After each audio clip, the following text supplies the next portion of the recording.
نبينا ومولانا محمد وعلى آله وصحبه أجمعين وأشهد أن لا إله إلا الله وحده لا شريك له وأشهد أن محمدا عبده ورسوله صلى الله عليه وعلى آله وصحبه ومن تبع الهدى إلى يوم الدين. Alhamdulillah, puji syukur kita haturkan kehadirat Allah Subhanahu wa taala di kesempatan subuh kali ini di Masjid Mustaqim Al-Mustaqim Jombor Baru. Kalau di sini Kapanewon Melangi Melati, Kapanewon Melati, Sleman, Yogyakarta. Allah Subhanahu wa taala mengumpulkan kita dalam rangka untuk belajar bersama. Semoga Allah jadikan kegiatan ini sebagai forum yang barokah.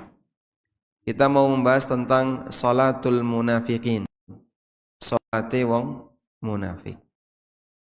Bercerita tentang keberadaan orang yang buruk itu dalam Al-Quran. Tujuannya agar menjadi peringatan bagi masyarakat yang lain. Jangan tiru-tiru orang seperti itu.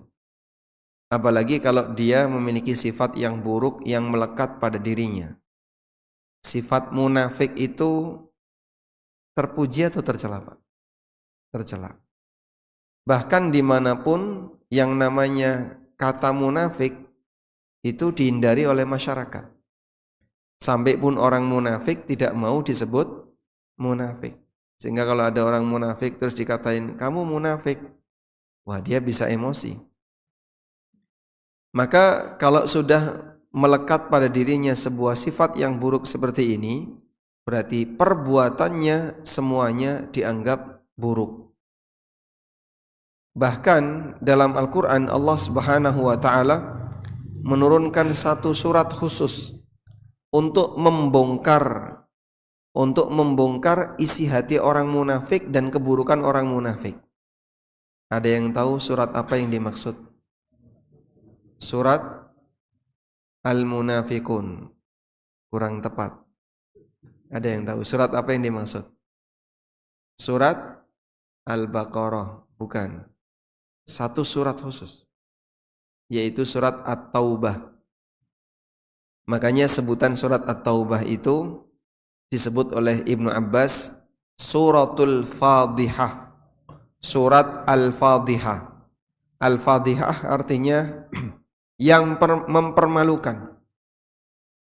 Karena surat ini mempermalukan keadaan orang-orang munafik di zaman Nabi sallallahu alaihi wasallam. Yahdharul munafiquna an tunazzala alaihim suratun tunabbi'uhum. Orang-orang munafik itu ketakutan kalau Allah menurunkan tentang mereka satu surat yang isi surat itu tunabbi'uhum, menceritakan tentang kondisi yang ada dalam hati mereka. Nah, salah satu di antara poin yang menjelaskan tentang keburukan orang munafik adalah ibadahnya munafik. Wong munafik nggih nglakoni ibadah, tapi ibadah munafik ibadah yang rusak. Di antaranya adalah salat. Bapak Ibu bisa lihat di surat An-Nisa ayat 142. Allah Subhanahu wa taala mengatakan, Innal munafiqina yukhadi'una Allah wa huwa khadi'uhum. Sesungguhnya orang munafik itu menipu Allah dan Allah membalas tipuan mereka. Dan ini sifat yang paling utama yang ada pada orang munafik, suka menipu. Menipu itu bagaimana, Pak? Menyampaikan data yang palsu di depan umum agar orang memberikan penilaian yang berbeda dengan aslinya. Dan besok di akhir zaman, fenomena kemunafikan ini makin banyak. Bahkan Nabi SAW pernah menyebutkan dalam sebuah hadis yang sahih, La ya'tiyanna 'alan nasi sanawatun khadda'at. Sungguh akan datang di tengah umat manusia tahun-tahun penuh dengan penipuan.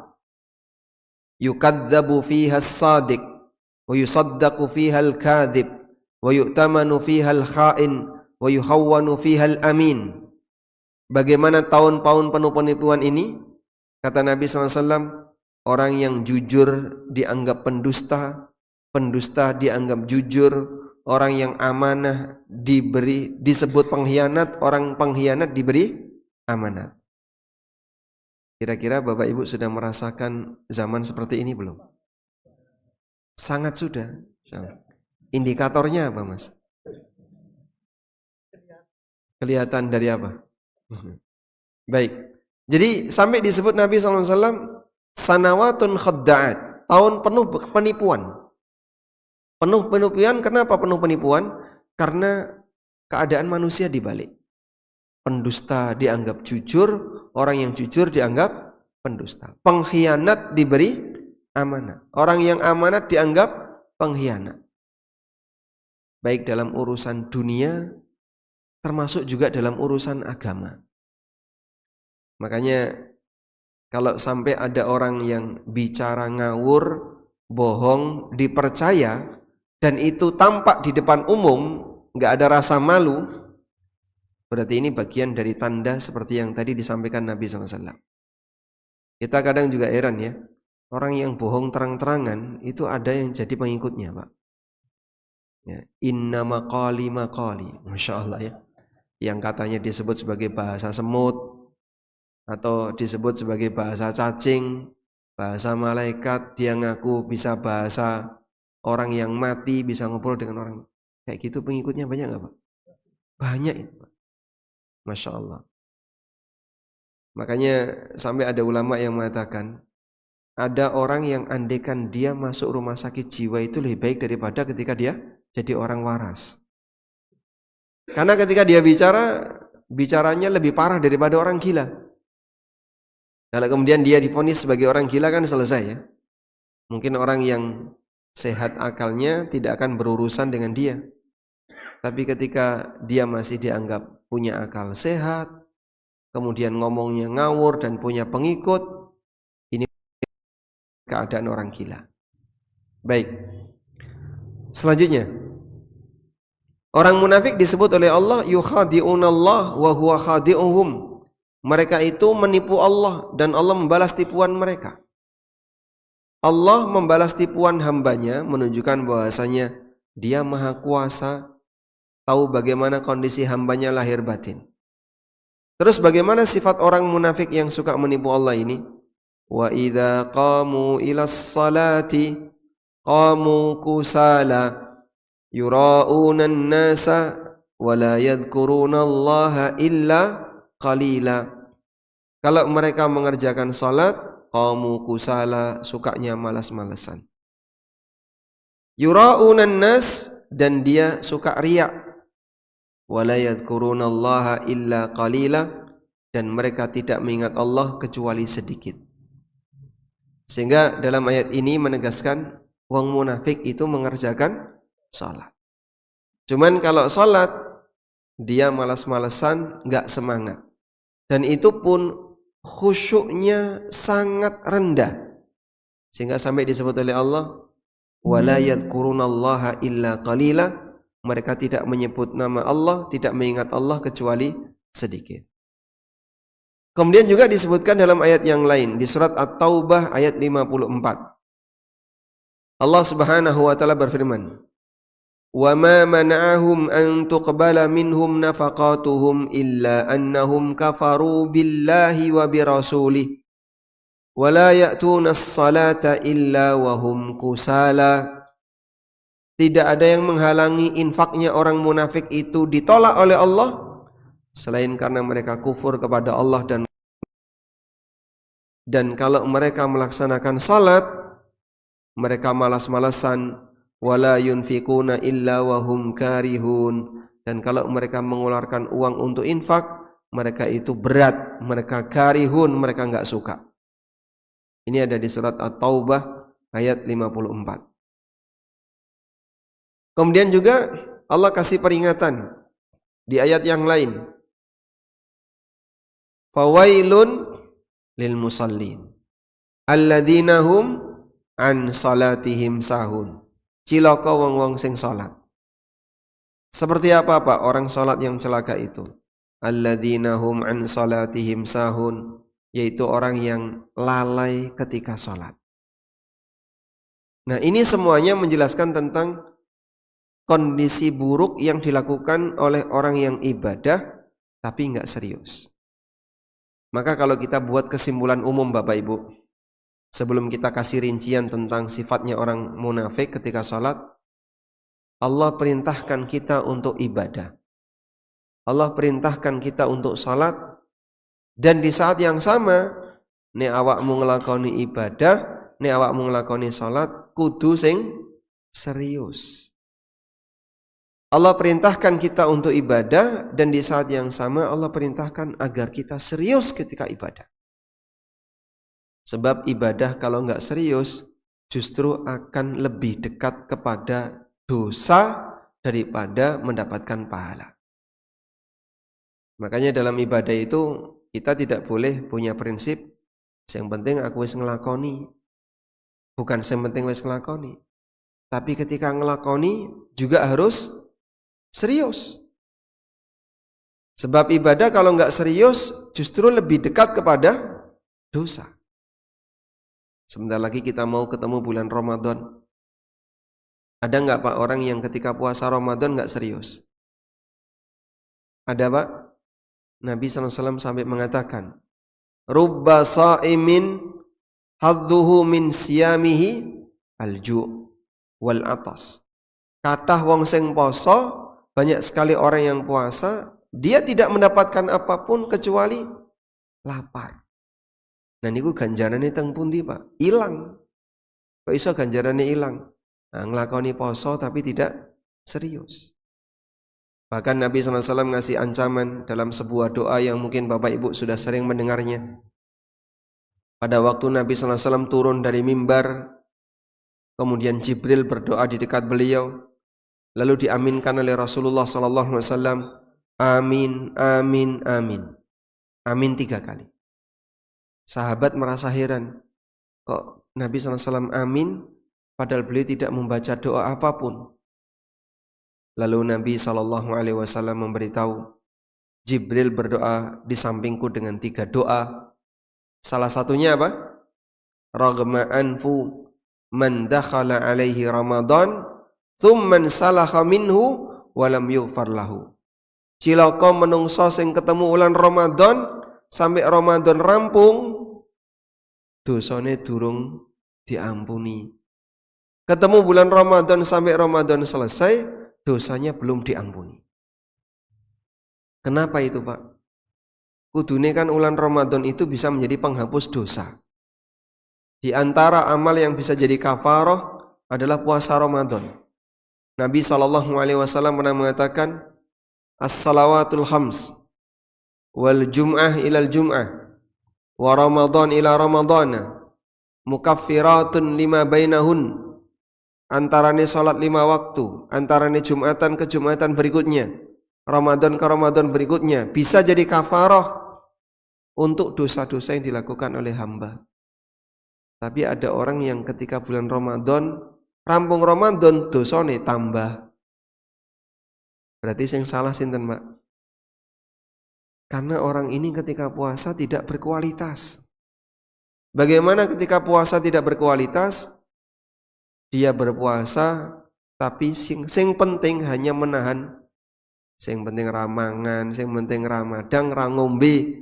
Kalau hanya seperti ini, tidak ada bedanya antara muslim dengan non-muslim. Non-muslim poso mboten Pak?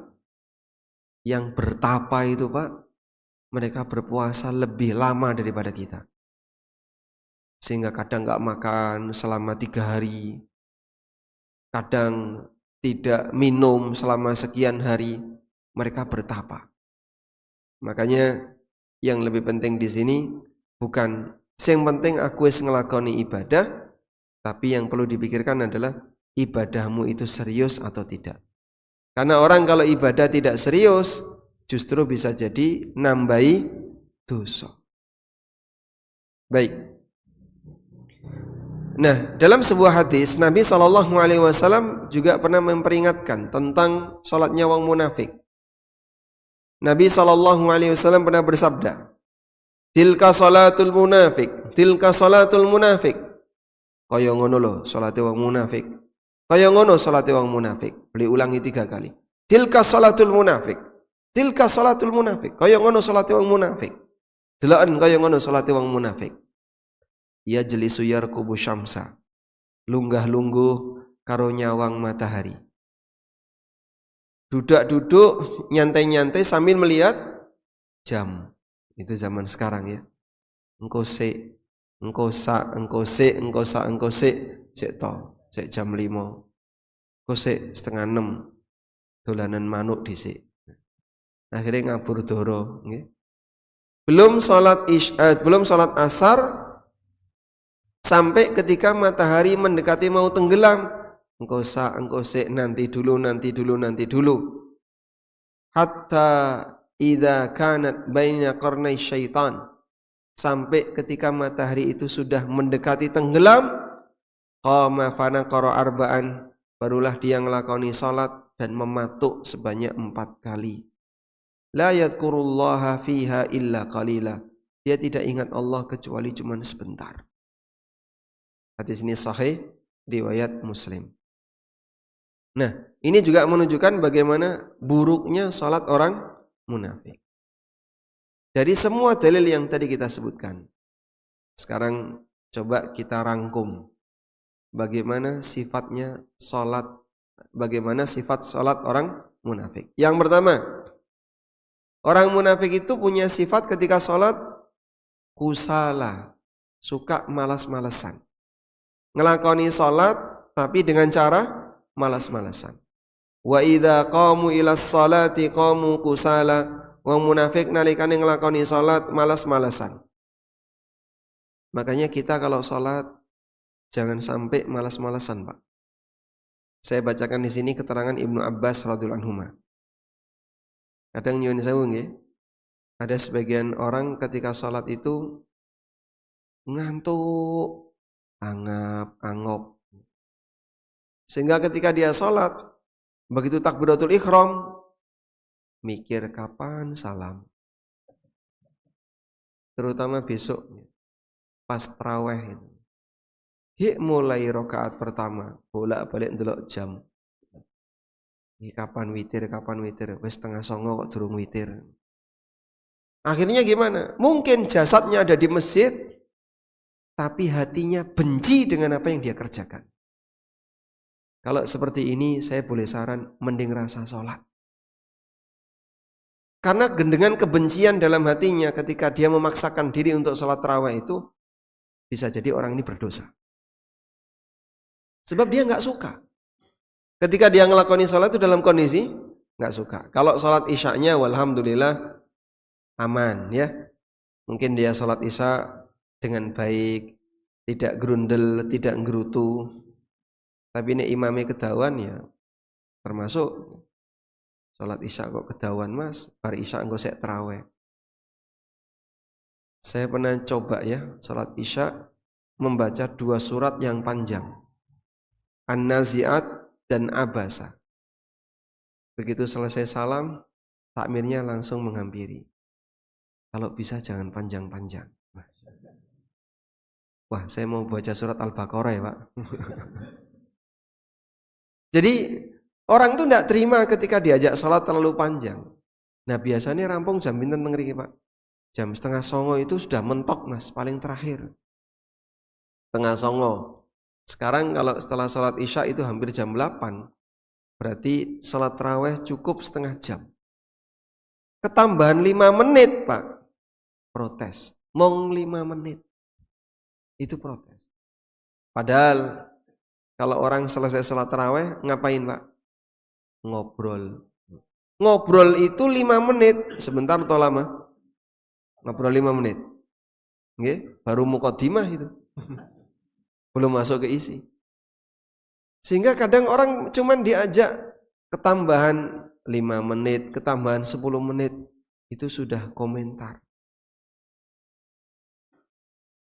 Biasanya setengah songo wis rampung witir, kok 8:30 durung witir. Itu mungkin kadang bolak-balik lihat jam. Orang merasa enggak betah.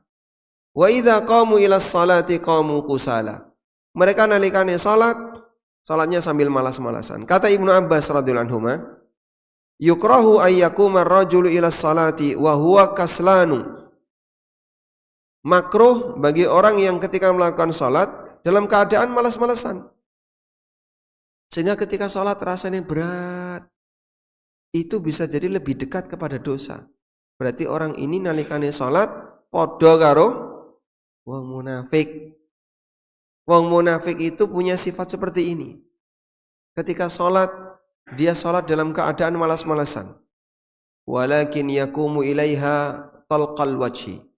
Namun seharusnya orang mukmin itu kalau salat dalam keadaan wajahnya semeringah, azimar raghbah, penuh harapan, syadidal farah, dan penuh dengan kegembiraan. Fa innahu yunajillaha ta'ala, karena dia sebentar lagi mau bermunajat dengan Allah, mau ketemu Allah Subhanahu wa taala. Ketemu yang seperti apa, Pak? Ketika jenengan itu merasa bahagia. Ketemu siapa yang membuat jenengan itu bahagia, Pak? Ketemu bojo atau ketemu konco? Nggih? Nyun sewu. Bapak merasa bahagia ketika rasanya kok berat arep menjawab. Orang ketika dia bahagia kalau dia ketemu orang yang dia cintai. Misalnya ketemu istrinya, ketemu anaknya mondok suwe, bapak era ketemu. Ketika sampai di pondok jengun anaknya, seneng nggak Pak? Seneng. Sehingga yang seneng ketika penjengukan itu tidak cuma anak. Alhamdulillah bapak datang, ibu datang menjenguk saya. Tapi wong tuanya ya melu seneng. Seneng karena dia ketemu anaknya yang dia cintai. Apalagi kalau anaknya berprestasi. Kita kalau ketemu orang yang kita cintai, pengennya gimana? Nek iso lama, sing suwe, sehingga bisa ngobrol lama. Karena kita ketemu dengan orang yang kita cintai. Tapi kalau ketemu dengan yang tidak kita sukai, biasanya buang muka, ojo suwe-suwe.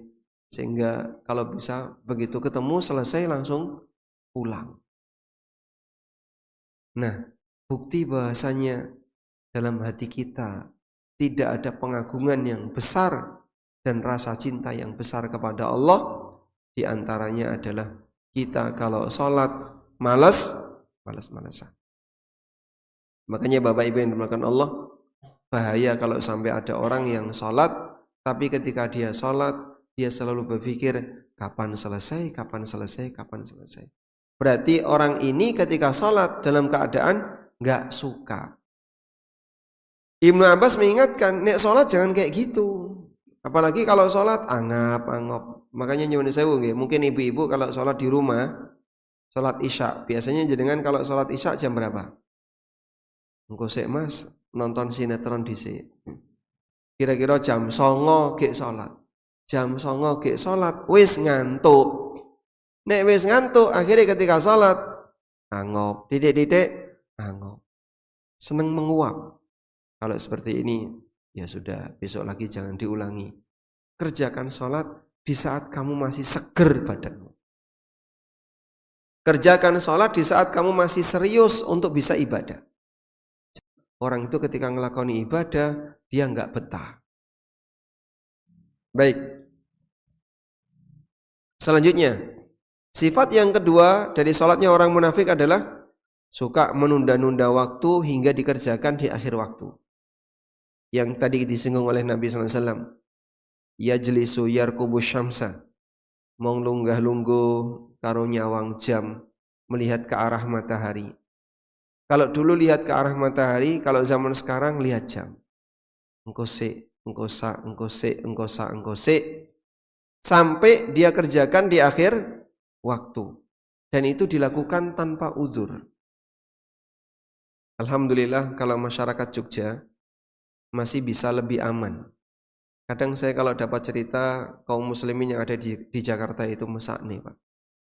Pulang kerja jam 5 itu keluar kantor. Sampai rumah jam 9, jam 10. Terus sholat isya'i gimana? Ya enggak tahu.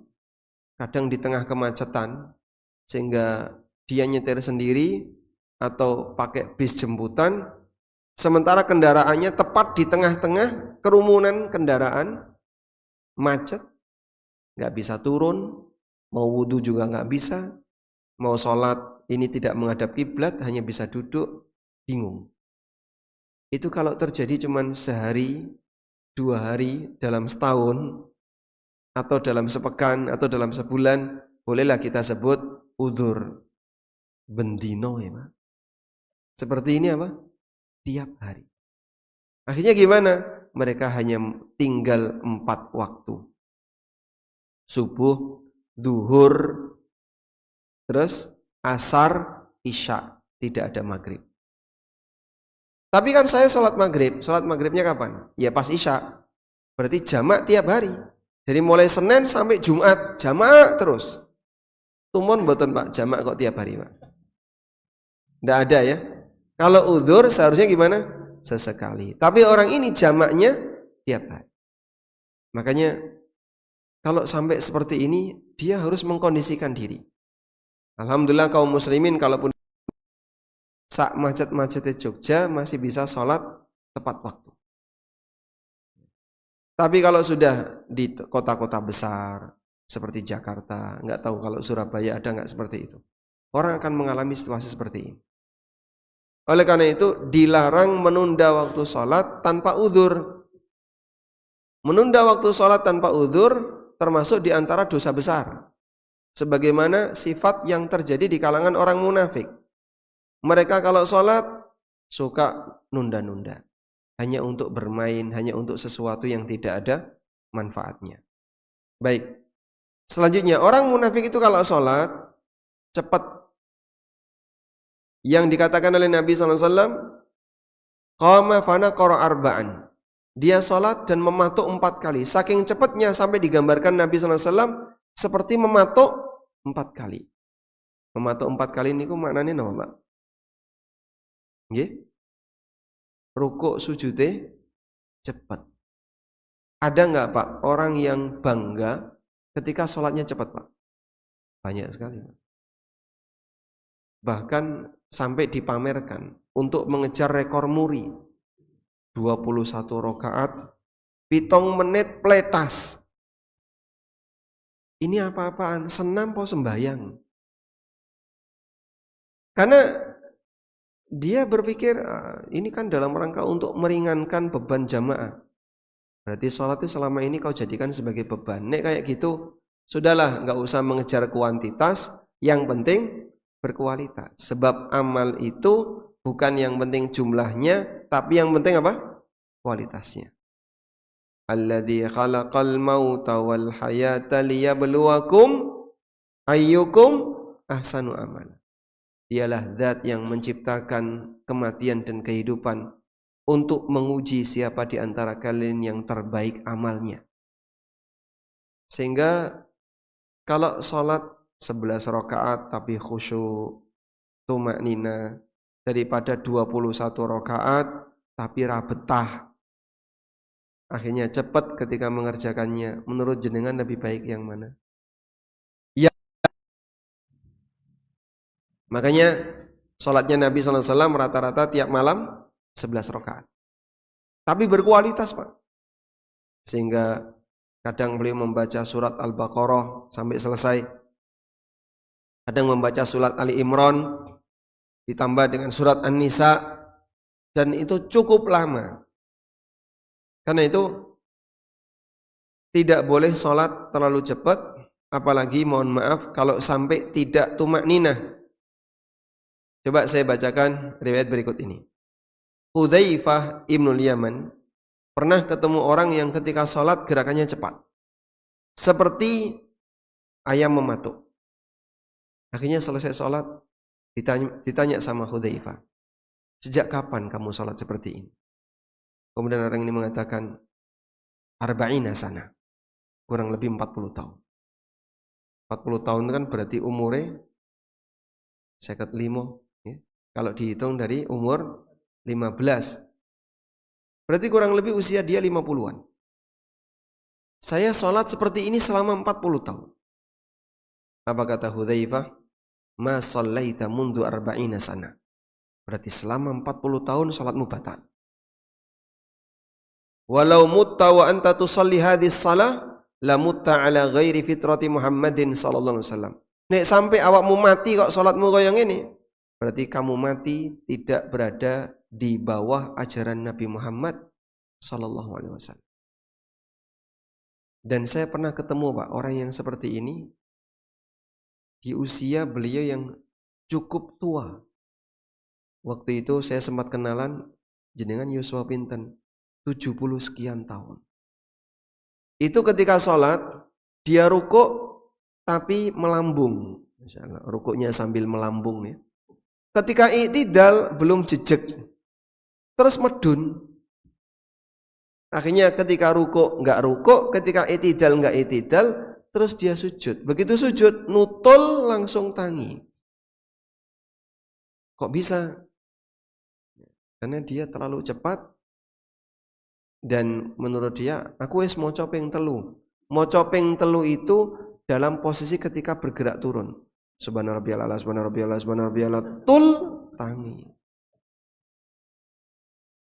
Sehingga dia membaca subhanarabbiyal a'la cepat dan itu dilakukan sebelum sujud sempurna. Yang dia bergerak turun subhanarabbiyal a'la, subhanarabbiyal a'la, subhanarabbiyal a'la, ya nutul, ya batal nutul. Begitu nutul langsung tangi. Saya sampaikan simbah nek jenengan salate kados ngeten batal. Alhamdulillah orangnya enggak nyampluk, Pak. Orangnya enggak mukul ya. Ya mungkin karena gerakan beliau sudah sangat lambat, beliau sudah sepuh. Sehingga saya terus terang saja ini kasihan. Sudah usia segitu tapi sholatnya tidak serius. Dan mohon maaf, banyak yang saya jumpai sholat nggak serius itu justru ada pada orang yang sudah tua. Ini sudah mendekati ajal, senenganin disi imam. Jenengan dong disi imam selak nopo. Arep mulai, ya kabeh mulai. Sehingga imamnya itu belum rukuk, Pak. Dia sudah siaga wis medun saidik ngeten nggih, Pak. Ada ya kayak gitu, Pak. Imamnya itu belum rukuk. Misalnya membaca juz amma kan makmumnya nggih hafal.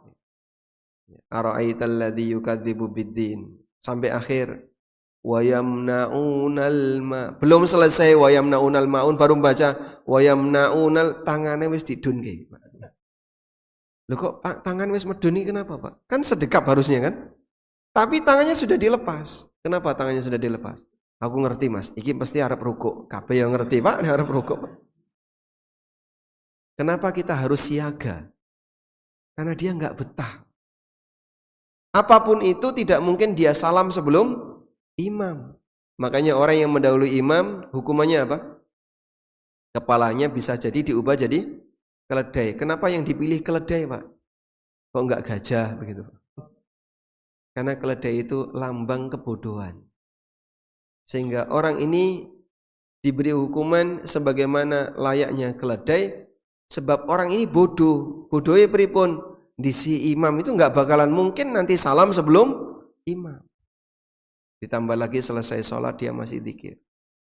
Makanya tolong ya Bapak Ibu kalau sholat yang sabar terutama jadi makmum. Makmum sing sabar tidak akan bergerak sebelum imam selesai baca bar.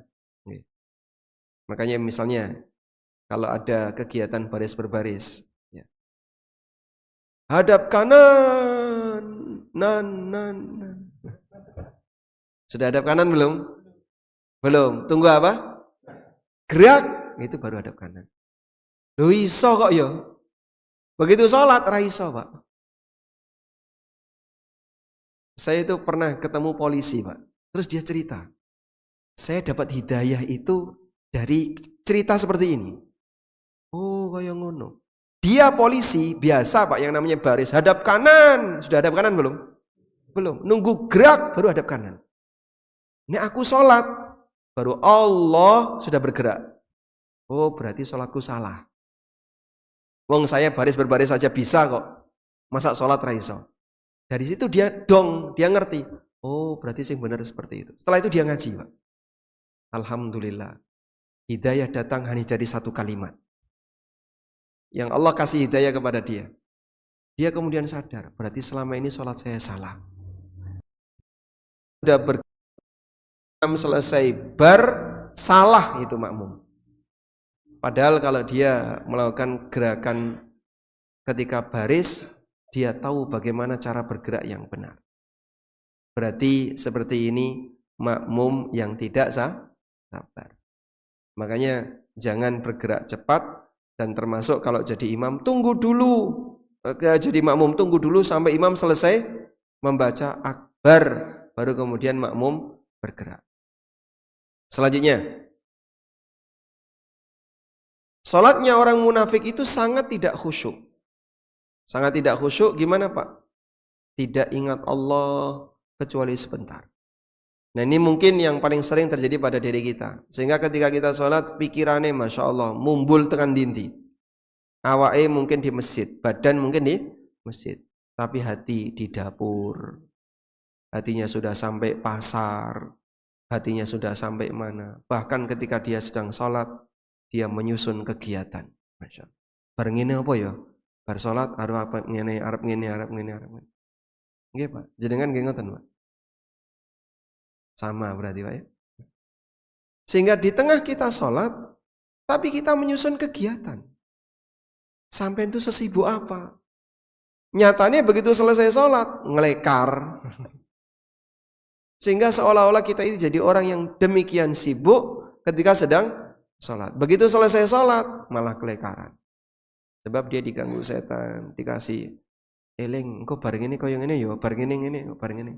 Akhirnya dia ingin agar sholatnya cepat selesai. Tidak mengingat Allah kecuali sebentar. Makanya Bapak Ibu, kalau mau sholat, menjelang sholat, segala urusan yang kira-kira ganggu pikiran, selesaikan. Mateni kompor, mau ke toilet, terus apa lagi? Makan dulu kalau apa? Lapar. Ada orang yang menyapa tadi kayaknya, itu tadi kayaknya ada paket datang. Wah, engko nek ora wong ning omah, mulai dhisik. Terima dulu barangnya. Selesai baru berangkat ke masjid. Biar pikiran bisa fokus. Sampai Nabi SAW pernah mengatakan, la salata bihadratit ta'am wala huwa yudafi'ul akhbathan. Batal salatnya orang kalau dia salat sambil menahan keinginan untuk buang air atau menahan ngeleh, menahan lapar karena pingin makan. Itu sampai salatnya batal. Selanjutnya, orang munafik itu kalau sholat melalaikan gerakan rukun maupun wajib sholat. Yang disebut oleh Allah, fawailun lil musallin alladzina hum an sholatihim sahun. Cilaka wong sing sholat nalikane sholat dia lalai. Sehingga ketika dia sholat, dia tidak memperhatikan rukunnya. Kadang belum rukuk dia sudah bangkit. Sampai disebut oleh Nabi SAW, aswa'un nasi sariqatan alladhi yasriku fi salatihi. Maling sing paling elek, maling nalikane salat. Maling nalikane salat itu gimana? Ya Rasulullah, alladhi la yutimmu ruku'ahu wala sujudah. Yang tidak menyempurnakan rukuk dan sujudnya, sehingga dia mengurangi kadar salat. Rukuk itu gimana, Pak? Punggung lurus sempurna. Wong durung mendarat wis tangi kok. Mindun gaweni Mas. Mindun gaweni gimana? Lo kan baru kok langsung sujud. Maka daripada nanti bangkit mending wis ning ngisor ya sisan medun kan. Ya salate sampean batal. Kadang ketika iktidal durung tangi jejeg dia sudah turun. Ada enggak kayak gitu, Pak? Belum berdiri sempurna sudah turun. Banyak sekali. Ini apa-apaan? Maka kalau bisa sabar. Sehingga salat itu butuh sabar. Ya ayyuhalladzina amanu sta'inu bis sabri wassalam. Orang kalau punya masalah disuruh sabar dan salat. Dan salatnya juga butuh sabar. Wa'mur ahlaka bis salati wastabir 'alaiha. Perintahkanlah keluargamu untuk salat dan bersabar ketika salat. Sebab salat sendiri itu butuh sabar.